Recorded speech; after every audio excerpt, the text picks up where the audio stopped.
सरस्वती ज्ञान कोश में मैं प्रतिज्ञा त्यागी आप सबका स्वागत करती हूँ। बच्चों, आज हम महादेवी वर्मा जी का गीत नामक शीर्षक पढ़ेंगे। इसका एक भाग हम पहले पढ़ चुके हैं, आज दूसरा भाग पढ़ेंगे।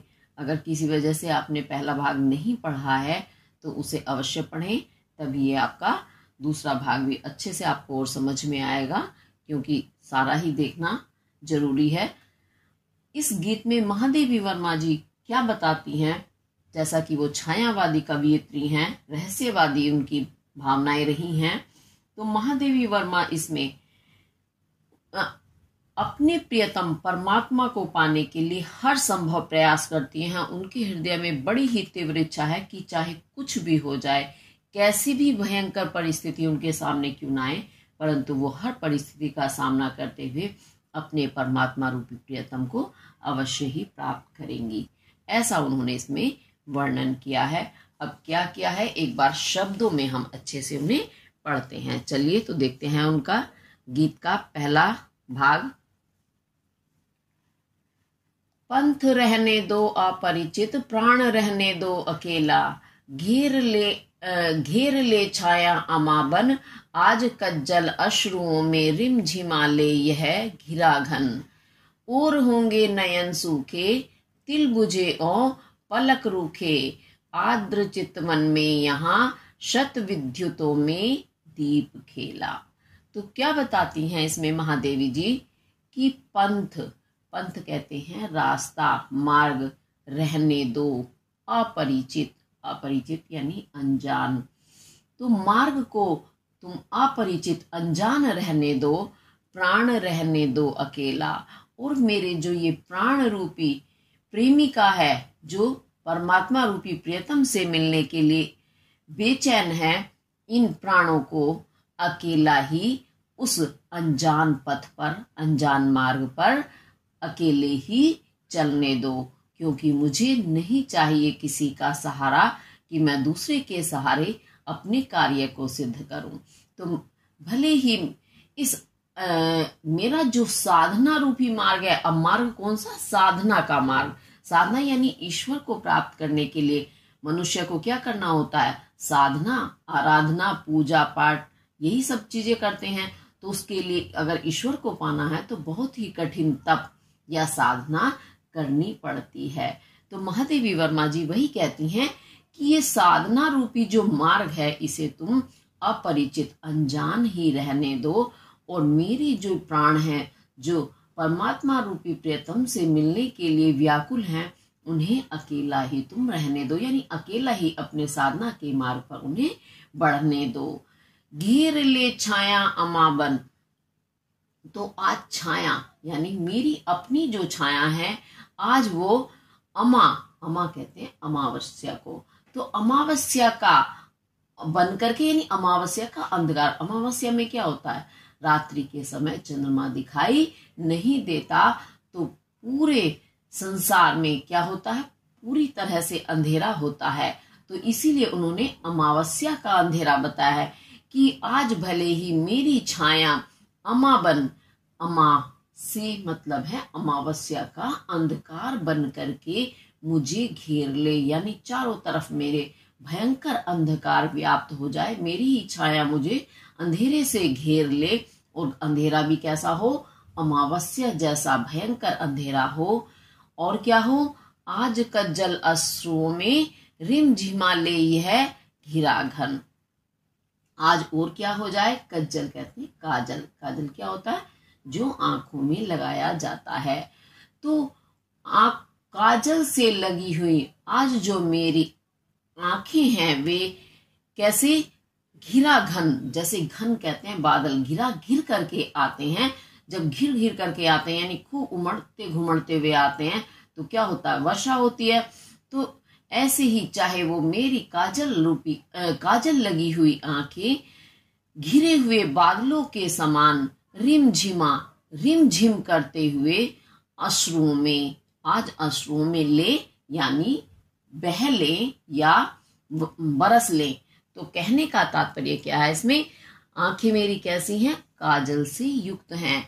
तो ये काजल लगी हुई आंखें आज भले ही घनघोर बादलों के समान रिमझिम करके बरस लें, यानी मेरे नेत्रों से कितना भी भयंकर अश्रुपात क्यों ना हो, कितने ही आंसू क्यों ना बहे, लेकिन मुझे कोई इसका फर्क पड़ने वाला नहीं है अपने मार्ग पर आगे बढ़ने के लिए। तो इसमें महादेवी वर्मा ने काजल लगी आंखों की तुलना किससे की है? घिरा घन, घन कैसे होते हैं? घन यानी बादल, बादल कैसे होते हैं? काले काले होते हैं, नीले नीले से। तो ऐसे ही उनकी आंखें भी काजल के कारण नीली या काली हो रही हैं। और होंगे नयन सूखे, तो और क्या कहते हैं कि वे नयन यानी नेत्र और होंगे यानी कोई और ही होंगे जो सूखे, सूख जाते हैं। किस कारण? जब सामने कठिन परिस्थिति आती है, दुख आते हैं, तो उन कठिनाइयों से वे नेत्र जो सूख जाते हैं, उनसे डर करके, उन परिस्थितियों से या कठिनाइयों से, तो वे नेत्र तो कोई और ही होंगे। मेरे नेत्र नहीं है ऐसे कि वो सामने कठिन परिस्थिति देखकर, कठिनाइयों को देख करके सूख जाएं। नहीं, बिल्कुल नहीं होगा मेरे साथ ऐसा। तिल बुझे और पलक रूखे, और कैसे होंगे वे नेत्र? तिल बुझे, जिनके तिल बुझ जाते हैं, यानी अब उनकी नेत्र जो है समझ लो बंद होने की ही कगार पर हो जाते हैं। अब यहाँ तिल बुझे से आप उदास भी बोल सकते हैं, और उदास नेत्र या तिल, हमारी आंखों में आपने देखा काला घेरा होता है बीच में, उसके बीच में एक छोटा सा और काला सा दिखाई देता है, तो वह जब बुझ जाता है तो कैसे हो जाते हैं नेत्र? बिल्कुल ज्योतिहीन हो जाते हैं। तो वे नेत्र तो कोई और ही होंगे जो कठिन परिस्थितियों को देख करके, समस्याओं को देख करके वे सूख जाते हैं, और उन नेत्रों के तिल बुझ जाते हैं या वे उदास हो जाते हैं। औ यानी और पलक रूखे, और उन कठिनाइयों के कारण जब नेत्र ही सूख गए, तिल ही बुझ गए, तो क्या हो गया? पलक भी रूखी हो जाती हैं। रूखी यानी उनमें जरा भी नमी नहीं रहती। वे नेत्र तो कोई और ही होंगे जो कठिनाइयों के कारण इस प्रकार के हो जाते हैं। आद्र चितवन में यहाँ, तो कहते हैं यहाँ तो मैं, आद्र कहते हैं नम, गीले, चितवन दृष्टियों में, दीप, दीप उन्होंने कहा है अपने जीवन रूपी दीपक को। तो यहाँ तो मेरा जो जीवन रूपी दीपक है वो शत विद्युत, शत कहते हैं सैकड़ों, 100 विद्युतों बिजलियों में खेल चुका है। मेरा ये दीपक रूपी जो जीवन है, ये तो सैकड़ों बिजलियों में खेल चुका है। इस कारण ये इन समस्याओं से डरने वाला नहीं है कि मार्ग में कठिनाई आए और मैं डर करके पीछे हो जाऊं, मेरे नेत्र सूख जाएं, या मेरे नेत्रों की चमक चली जाए, पलकों में रूखापन आ जाए। ये समस्या मेरे साथ नहीं होगी, क्योंकि मैं तो दृढ़ निश्चय के साथ बिल्कुल आगे बढ़ने के लिए तत्पर हूँ। और मेरे जो जीवन रूपी दीपक है, उसने तो सैकड़ों बिजलियों में खेल खेला है। अर्थात सैकड़ों बिजली से मतलब क्या है? यानी सैकड़ों कष्ट, अनेक प्रकार के कष्ट मैंने उठाए हैं, भयंकर से भयंकर कष्ट। तो अब इस छोटी सी साधना के मार्ग से मैं डरने वाली नहीं हूँ, या साधना के मार्ग में आने वाली कठिनाइयों से अब मुझे किसी प्रकार का भी डर नहीं है। आद्र चितवन में यहाँ, अब तो मेरी जो चितवन है, चितवन यानी दृष्टि कैसी है? आद्र, नमी, वो तो नम है, यानी मेरी नेत्रों में कोई सूखापन नहीं आएगा। इन कष्टों को देख करके वो तो मेरी दृष्टि हमेशा ही नम युक्त रहेगी, नमी से युक्त रहेगी, क्योंकि मेरे दीपक, जीवन रूपी दीपक ने सैकड़ों विद्युत यानी बिजली रूपी कष्टों को झेला है, स्वयं उसमें जीवन गुजारा है। तो इन छोटी मोटी कठिनाइयों से मेरे ऊपर कोई फर्क पड़ने वाला नहीं है। तो ऐसा इसमें महादेवी वर्मा जी बता रही हैं। अब मैं आपको शाब्दिक और भावार्थ दोनों ही एक साथ बताने का प्रयास किया है। इसे आप अच्छे से समझेंगे और करेंगे। इसमें आपने देखा होगा, कभी भी हम किसी काम के लिए अगर दृढ़ संकल्प कर लेते हैं तो हमें हर चीज बहुत आसान लगने लगती है, और उस समय हमारे उस काम को पूरा करने में कितनी भी समस्याएं क्यों ना आए, वो समस्याएं हमें समस्या ही नहीं लगती हैं। ऐसा लगता है हाँ छोटा सा व्यवधान आया है, लेकिन हम उससे विचलित नहीं होते। हाँ, अगर हमारे अंदर दृढ़ संकल्प नहीं है, हम संकल्प नहीं लेने की क्षमता रखते हैं, तो फिर तो हमें छोटी सी छोटी चीज भी बहुत ही ज्यादा कठिन दिखाई देती है। तो इसीलिए कहते हैं मनुष्य को दृढ़ निश्चय होना चाहिए। अगर वो ठान ले एक बार कुछ भी करने की तो उसे पूरा करके ही छोड़े, ऐसा होना चाहिए। वही मनुष्य की पहचान है। तो ये इसका आपको भावार्थ भी पूरा हुआ है। अब इसके हम काव्य सौंदर्य के तत्व देखेंगे। तो काव्य सौंदर्य में देखते हैं आपकी जो इसमें भाषा है वो शुद्ध खड़ी बोली है और इसमें करुण रस है। शैली गीतात्मक और प्रतीकात्मक है, क्योंकि इसे हम गा करके पढ़ सकते हैं और प्रतीक भी इसमें दे करके उन्होंने बात को स्पष्ट करने का प्रयास किया है। छंद मुक्तक छंद है और शब्द शक्ति इसमें लक्षणा गुण प्रसाद है। अब इसमें हम देखेंगे अलंकार। तो अलंकार में आप एक एक पंक्ति में देखते चलेंगे, जहां भी आपको शब्द एक जैसे नजर आते हैं, शब्द या वर्ण अक्षर, तो आप समझ लेना वहीं आपका अलंकार बन जाएगा। घेर ले छाया अमाबन आज का जल अश्रुओं में रिम झिमा, एक तो मामा वर्ण की आवृत्ति हो रही है। ले यहाँ घिरा घन घा घावन वर्ण की आवृत्ति हो रही है। उर नयन होंगे सूखे तिल बुझे ओ पलक रूखे, और आद्र चितवन में यहाँ शत विद्युतों में दीप केला, तो ता वर्ण की आवृत्ति हो रही है। जहां एक वर्ण की आवृत्ति होती है, आवृत्ति यानी दोहराया जाता है, तो वहां होता है अनुप्रास अलंकार। उसके साथ एक इसमें अतिशयोक्ति, अतिशयोक्ति यानी बात को बहुत बढ़ा चढ़ा करके जहां कहा जाता है अति हो जाती है, वह अतिशयोक्ति अलंकार कहलाता है। तो इसमें भेदातिशयोक्ति, अतिशयोक्ति के भेद हैं, इस कारण यहाँ भेदातिशयोक्ति भी आपका बनता है। तो इसके साथ ये वाला पद हमारा पूरा हुआ। अब आगे देखते हैं। अन्य होंगे चरणहारे और हैं जो लौटते देशूल को संकल्प सारे, दुख वृत्ति निर्माण उन्मद यह अमरता नापते पद, बांध देंगे अंग संस्कृति से तिमिर में स्वर्ण बेला। तो क्या कहती है महादेवी वर्मा कि अन्य, अन्य कहते हैं दूसरे, होंगे, होंगे चरण कहते हैं पैर, कदम, वे पैर वे कदम अन्य यानी कोई और दूसरे ही होंगे हारे, जो साधना के पथ से या अपने कर्तव्य के पथ से हार जाते हैं, हार करके पीछे लौट जाते हैं। और हैं जो लौटते, और वे कहते हैं कि वे और ही होते हैं, कोई अन्य ही होंगे जो लौट जाते हैं, अर्थात वापस चले जाते हैं। दे शूल को संकल्प सारे। अब साधना के मार्ग में क्या होता है? शूल यानी कांटे। तो कठिनाई रूपी जो कांटे हैं, उन कांटों को संकल्प, अपना जो उन्होंने संकल्प लिया था साधना के मार्ग में आगे बढ़ने का, उन संकल्पों को, उन अपने दृढ़ निश्चय जो सारे हैं, सारे दृढ़ निश्चयों को उन अपनी कठिनाइयों को दे करके वापस लौट जाते हैं, वापस चले जाते हैं। वे तो कोई अन्य ही कदम होते हैं जो हार करके अपने साधना के मार्ग को छोड़कर वापस चले जाते हैं। दुख वृत्ति निर्माण उन्मद, तो बताती हैं कि दुख वृत्ति, लेकिन मेरे वे तो कोई और ही चरण हैं, चरण यानी पैर हैं, जो हार करके वापस अपने मार्ग से चले जाते हैं और अपने सारे जो संकल्प हैं, दृढ़ निश्चय हैं, उनको कठिन परिस्थिति रूपी जो कांटे हैं, उन कांटों को दे जाते हैं अपने दृढ़ निश्चयों को और वापस चले जाते हैं। वे कोई और ही होते हैं, मैं उनमें से नहीं हूं। मैं तो बिल्कुल कैसे हूं? दुख वृत्ति।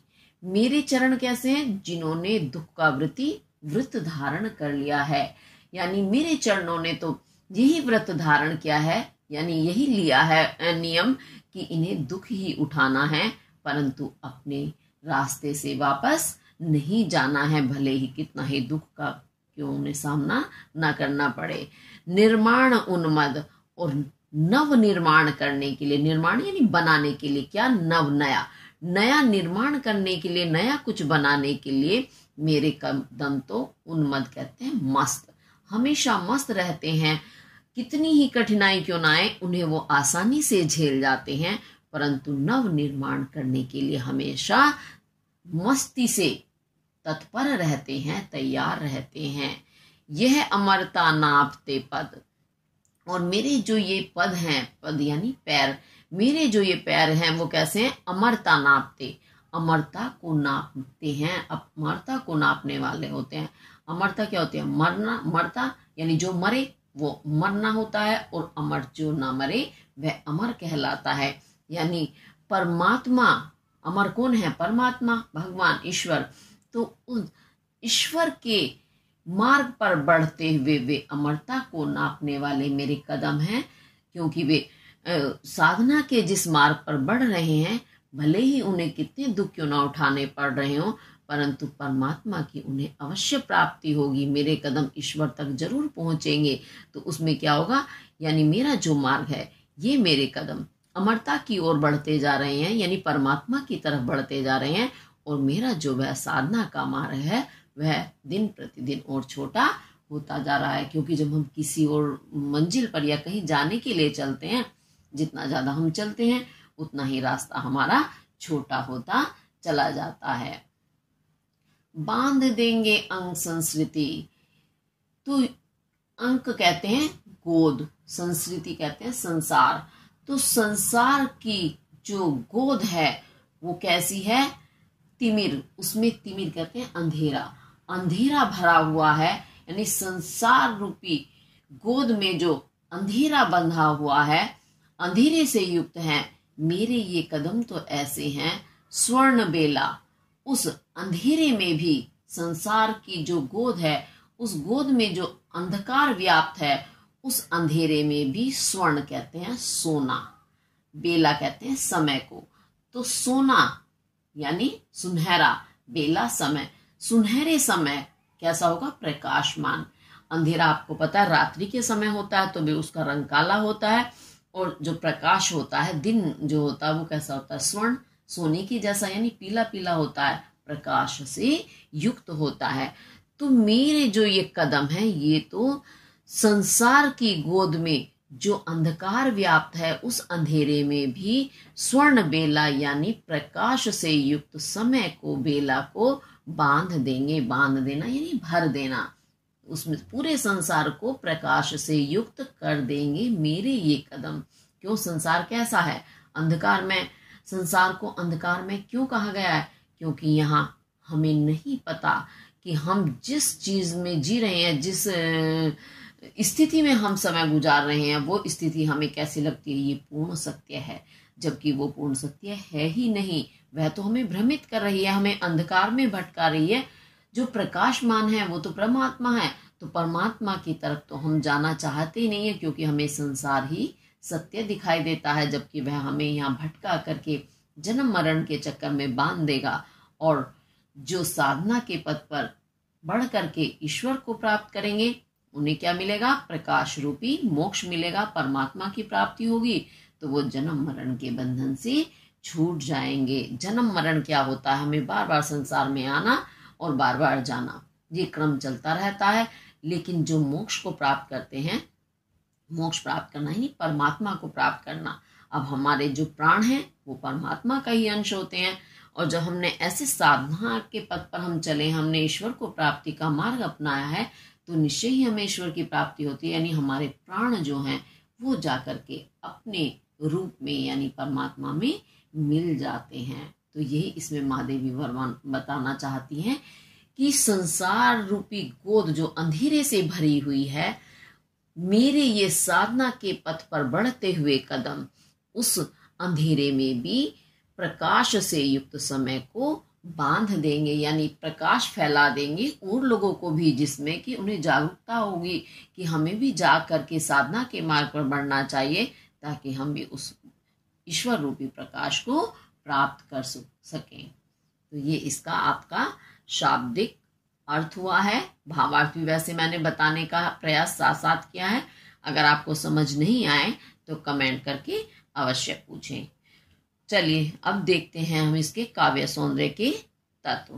तो इसमें आपका रस जो है शांत रस है, भाषा शुद्ध खड़ी बोली, शैली आपकी वही गीतात्मक और प्रतीकात्मक है, छंद है मुक्तक छंद, शब्द शक्ति लक्षणा और गुण है आपका प्रसाद। अब चलिए इसमें अब हम ढूंढेंगे क्या, अलंकार। तो अलंकार में सबसे पहले हम देखते हैं दुखव्रती। महादेवी वर्मा ने अपने चरणों को क्या कहा, दुखव्रती, यानी दुख का व्रत धारण करने वाले। तो क्या कदम भी किसी के दुख का व्रत धारण कर सकते हैं? वो तो एक जीवित मनुष्य ही कर सकता है।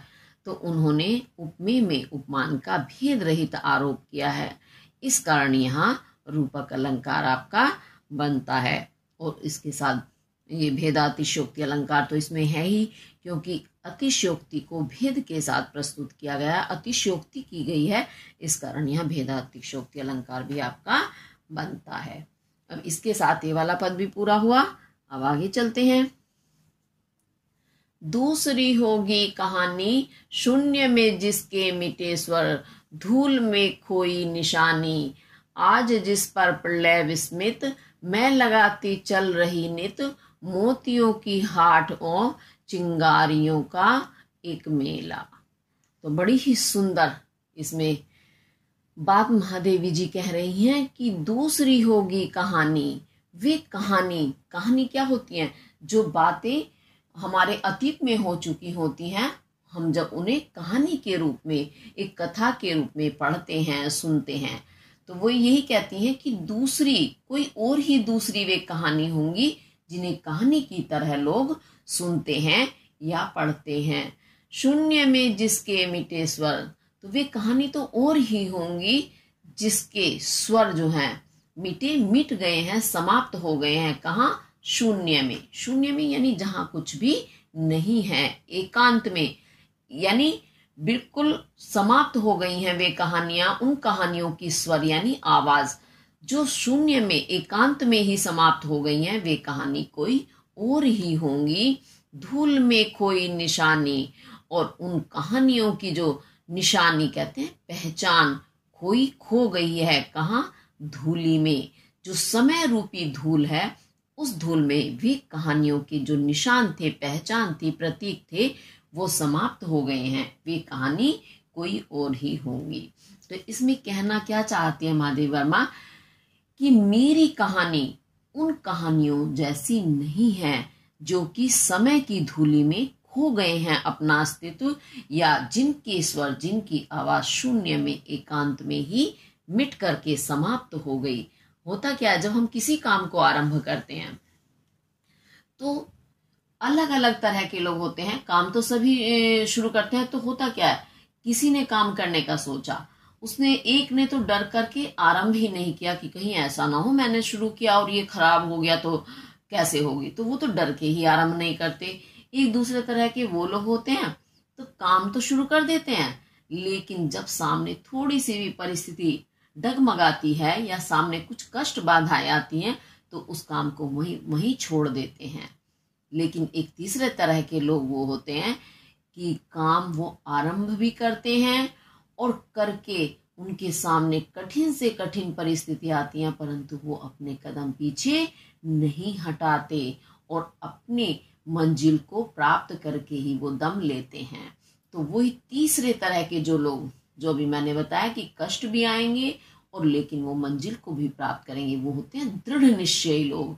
तो ऐसी ही महादेवी वर्मा है, तो वो वही बता रही है कि एक वे कहानी और ही होंगी कि वो रास्ते में ही जिनकी आवाज दब गई, थोड़े से उन्होंने कष्ट परेशानी उठाई तो उन्होंने छोड़ दिया साधना के पथ को, और उनकी वही समय रूपी धूल में कहानी समाप्त हो गई, उनके निशान तक मिट गए। कोई नहीं जानता कि उस नाम के व्यक्ति ने ये काम भी आरंभ किया था।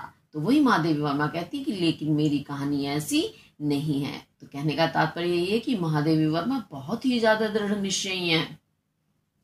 तो और क्या कहती हैं वो, आज जिस पर प्रलय विस्मित, तो मेरी कहानी तो वह कहानी है जिस पर आज प्रलय कहते हैं विनाशकालीन जो समय होता है वह प्रलय कहलाता। तो प्रलय भी विस्मित है, विस्मित होना यानी आश्चर्यचकित। तो मेरी तो वह कहानी है जिस कहानी पर आज जो प्रलयकालीन समय है वो भी आश्चर्यचकित है कि अरे इतनी बाधाएं मैंने इसके सामने डाली, इसके मार्ग में इतनी समस्याएं पैदा की, लेकिन ये तो वो है, इतनी दृढ़ निश्चयी हैं कि अपने मार्ग से विचलित नहीं हुई, उन्होंने अपने साधना के पथ को नहीं छोड़ा। तो इस कारण प्रलय को भी आश्चर्य हो रहा है आज महादेवी वर्मा को देखकर, उनके दृढ़ निश्चय को देखकर कि देखो परिस्थिति जब बुरी आती है तो सभी डर जाते हैं और अपने काम को छोड़ देते हैं। मैं लगाती चल रही नित, तो बताती है मैं क्या कर रही हूँ, नित कहते हैं प्रतिदिन, रोजाना मैं लगाती हुई चल रही हूँ क्या, मोतियों की हाट ओ चिंगारियों का एक मेला। तो मोती उन्होंने कहा है अपने आंसुओं को, कि मैं अपने आंसू रूपी मोतियों की हाट कहते हैं बाजार, बाजार लगा रही हूं मैं। बाजार क्या होता है, बाजार में हर चीज जो खूब सारी मात्रा में हमें मिल जाती है। तो मैं अपने आंसू रूपी मोतियों का बाजार लगाती हुई चल रही हूं। और क्या, और का मतलब है और चिंगारियों का मेला, और उन मोती रूपी जो अश्रु रूपी जो मेरे मोती हैं, उन मोतियों से मैं चिंगारियों का मेला लगा रही हूँ। चिंगारी समझते हैं, चिंगारी आग लगाने के लिए छोटा सा, जैसे माचिस आप लेते हैं और उसे जब रगड़ते हैं हल्के से टच से ही वो जल जाती है, तो हल्की सी अग्नि उत्पन्न होती है, उसे चिंगारी कहते हैं। तो कह रही है मैं चिंगारियों का भी मेला, मेला भी क्या होता है जिसमें हमें भरपूर मात्रा में वहां बहुत सारी चीजें मिल जाती हैं, तो मैं चिंगारियों का भी मेला लगा रही हूँ। तो चिंगारी क्या करती हैं, आग लगाने का काम करती हैं।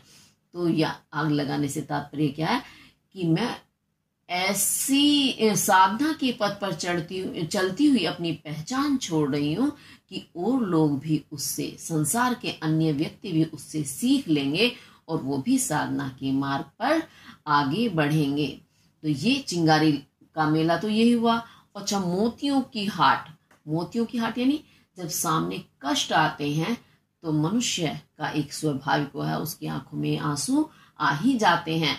लेकिन महादेवी वर्मा के नेत्रों से आंसू तो गिरते हैं, लेकिन उन आंसुओं के कारण ना तो वो पिघलती हैं, ना ही अपने साधना के मार्ग को छोड़ती हैं। तो वो कह रही है कि मैं तो प्रतिदिन रोजाना मोतियों, आंसू रूपी मोतियों का बाजार लगाती हुई चल रही हूँ। यानी प्रतिदिन मेरे नेत्रों से इन कष्टों के कारण न जाने कितने आंसू मेरे बहते हैं, जो कैसे हैं, बाजार के समान है। यानी बहुत ज्यादा मात्रा में अश्रुपात होता है, और अश्रुपात होना मतलब कष्टों के कारण ही नहीं, वो ईश्वर की तरफ बढ़ती जा रही है, तो उसमें ईश्वर से, परमात्मा से मिलन की भी आशा है। तो जब हम ज्यादा खुशी में होते हैं तब भी हमारे नेत्रों से आंसू आ जाते हैं।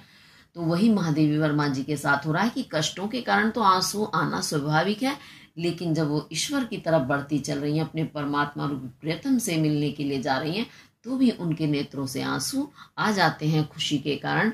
तो इसी कारण उन्होंने कहा है कि मैं आंसुओं का बाजार और चिंगारियों का मेला प्रतिदिन लगाती चल रही हूँ, जिससे कि लोग मुझसे सीख लें और मेरे दृढ़ निश्चय से सीख ले करके वो भी आगे बढ़े, कि वो भी तो देखो कितने कष्ट उठाते हुए अपने मार्ग से नहीं लौटी, आगे बढ़ी।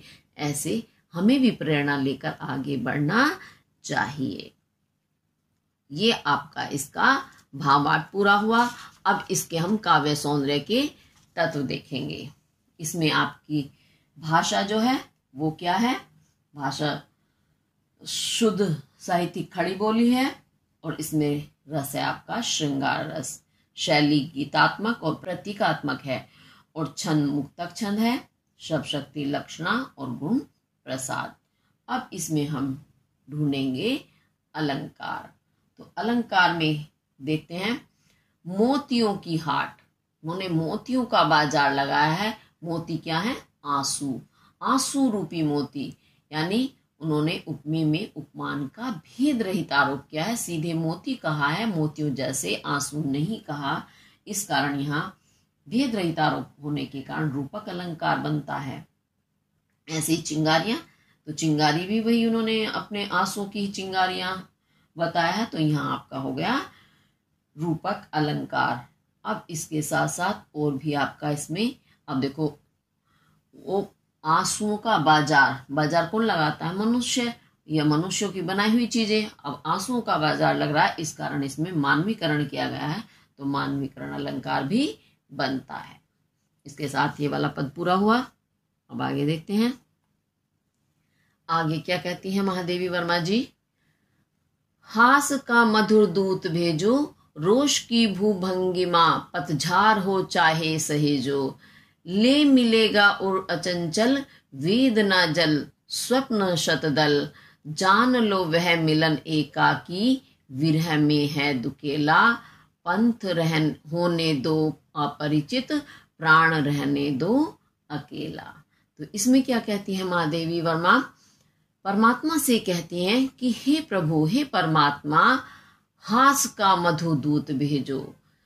आपकी मर्जी है, चाहे आप मुझे हास, हास यानी प्रसन्नता का मधु, मधु यानी सुंदर मधुर, दूत भेजो यानी हंसी रूपी सुंदर दूत तुम मेरे लिए भेज दो। रोष की भूभंगिमा पतवार को चाहे सहेजो।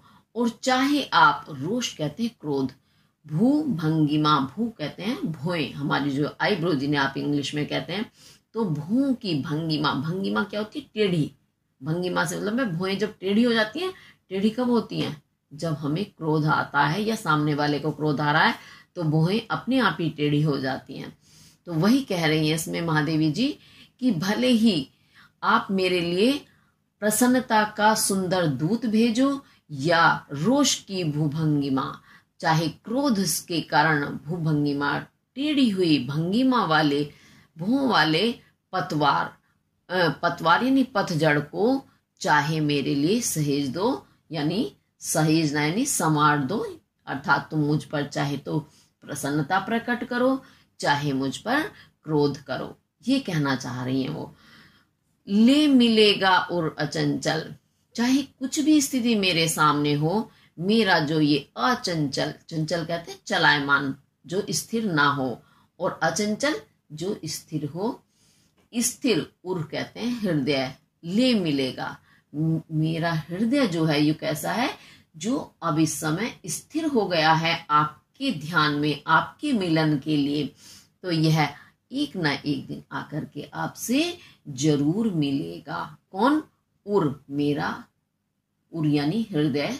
और हृदय भी कैसा है? अचंचल, जो चंचल नहीं है अर्थात स्थिर है। और क्या लेकर के मिलेगा मेरा हृदय आपसे? वेदना जल, वेदना का जल। वेदना क्या कहते हैं? दुख को। तो दुख का जल क्या हो, कौन सा होता है दुख का जल? यानी आंखों में जब दुख के कारण क्या आता है? आंसू आते हैं, तो आंसू भी तो जल ही होते हैं। तो मेरा ये हृदय वेदना का जल लेकर, वेदना यानी पीड़ा का, दर्द का जो जल है उसे लेकर के एक न एक दिन आपसे अवश्य मिलेगा। और क्या लेकर मिलेगा? स्वप्न शतदल। शतदल कहते हैं, शत सो हैं दल, पंखुड़ी जिसमें, यानी कमल, कमल को कहते हैं शतदल।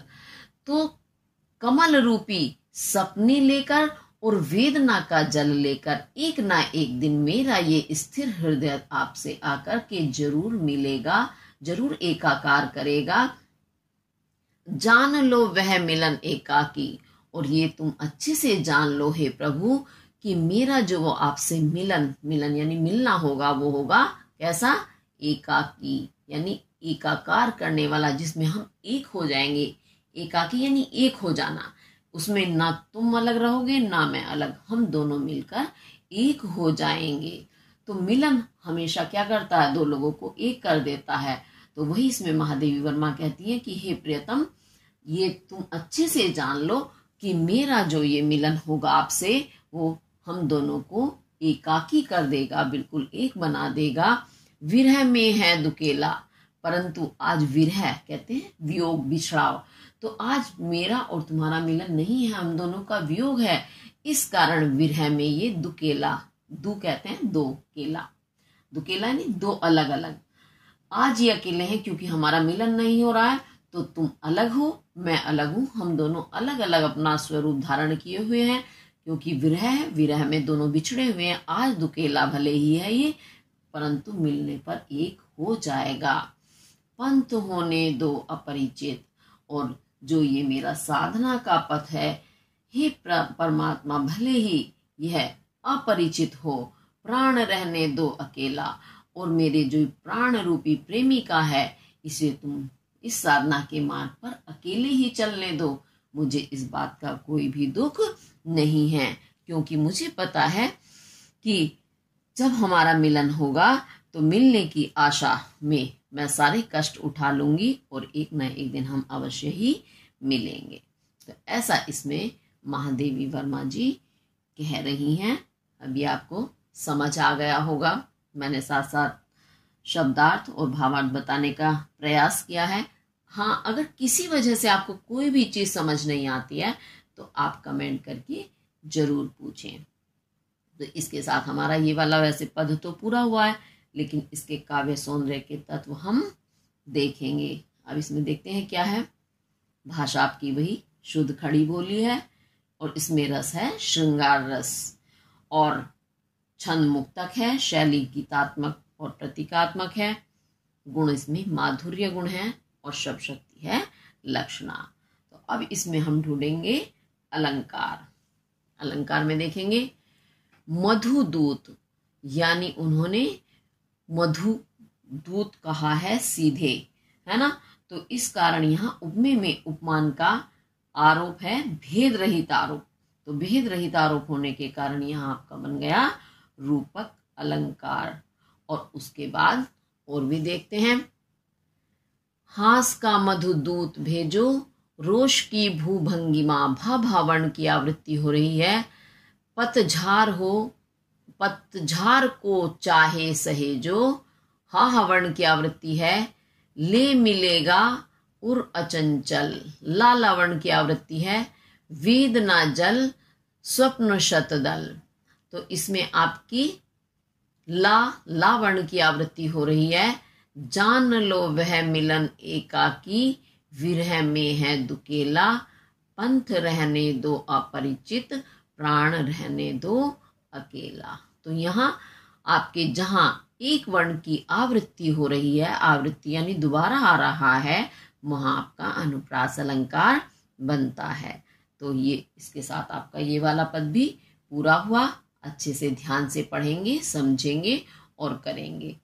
इसी के साथ हमारा महादेवी वर्मा जी का भाग 2 जो है पूरा हुआ, और तीसरा भाग मैं अगली वीडियो में लेकर के आऊंगी। तब तक आप इसे अच्छे से समझेंगे। और इसी के साथ धन्यवाद।